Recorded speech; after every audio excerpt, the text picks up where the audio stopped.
இதுக்கு முன்னாடி சீசன்லலாம் பார்த்தீங்கன்னா பாவக்காய் ஜூஸ் குடிக்க சொல்லியிருப்பாங்க, சுகர் சிரப்பை குடிக்க சொல்லியிருப்பாங்க. அளவுக்கு மீறி குடிக்கும்போது பயங்கரமாக தித்திக்கும். அசீமுக்குன்னு நினைக்கிறேன் நிறைய வாட்டி குடிக்க சொல்லியிருப்பாங்க.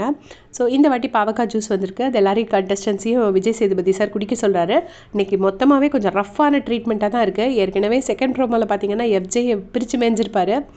டூட் இதெல்லாம் என்ன பேச்சு, அண்ணன் இதெல்லாம் எங்கேருந்து இந்த தைரியம்லாம் உங்களுக்கு வந்துச்சுன்னு சொல்லி கேட்டிருப்பாரு. ஸோ இப்போ வந்து பாவக்காய் ஜூஸை குடிக்க வச்சுட்டு கசப்பாக இருந்துச்சா அப்படின்னு சொல்லி கேட்குறாரு. உடனே ஆமான்னு சொன்னோடனே, ஆமாம் நீங்கள் பண்ணது கூட ஆடியன்ஸ்க்கு இப்படி தான் இருந்துச்சு அப்படின்னு சொல்கிறாரு. எனக்கு தெரிஞ்ச வைல்ட் கார்ட்ஸ் இன்ட்ரடியூஸ் பண்ணும்போது கூட உங்களோட டிஆர்பி சுத்தமாக இல்லை, அதனால தான் நாங்கள் வைல்ட் கார்டே கொண்டு வரோங்கிற மாதிரி சொல்லியே கூட வைல்ட் கார்ட்ஸை இன்ட்ரடியூஸ் பண்ணுவாரோ என்னவோ தெரியல. ஸோ சொல்லிவிட்டு இந்த மாதிரி சுபிக்ஷா அந்த காயின்ஸ் ஏமாத்தினாங்கல்ல, அந்த இஷ்யூவை தான் எடுத்துகிட்டு வராரு.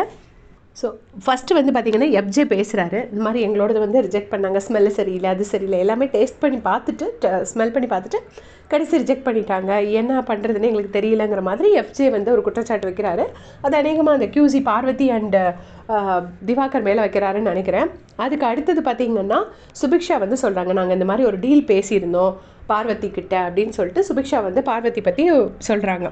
அது வந்து ஃபுல்லாக காமிக்கலை, அது அதுக்குள்ளே கட் பண்ணிட்டாங்க. அதுக்கப்புறம் வந்து கனியை காமிக்கிறாங்க. கனிக்கிட்ட கேட்குறாங்க, உங்களுக்கு யார் டீல் பேசின மாதிரி தரல அப்படின்னு சொல்லும்போது கனி வந்து சொல்கிறாங்க, சுபிக்ஷா என்கிட்ட பேசின அளவுக்கு தரல அப்படின்னு. அப்போ வந்து இவர் வந்து சுபிக்ஷா பார்த்துட்டு கேட்குறாரு, நீங்கள் ஒருவேளை கரெக்டாக காயின்ஸ் கொடுத்துருந்தீங்கன்னா அவங்க வின் பண்ணியிருப்பாங்களோ அப்படின்னு கேட்கும்போது சுபிக்ஷா கிட்ட ஆன்சர் இல்லை. இதுக்கு முன்னாடி பார்த்தீங்கன்னா சுபிக்ஷா என்ன சொல்கிறாங்கன்னா, நான் கொடுக்கலான்னு தான் இருந்தேன் அப்படின்னு வேற சொல்கிறாங்க. ஸோ தொழிலாளர்களுக்கு கொடுப்பேன்னு சொல்லி சுபிக்ஷா சொல்லியிருப்பாங்க. பட் எனக்கு தெரிஞ்சு அவங்க மைண்டில் வச்சுருந்தது விக்ரம் தான். ஆனால் விஜய் சேதுபதி சார் கேட்டார்னோடனே அப்படியே அந்தர்பல்ட்டி அடித்து கனி பேரை சொன்ன மாதிரி தான் எனக்கு தோணுச்சு.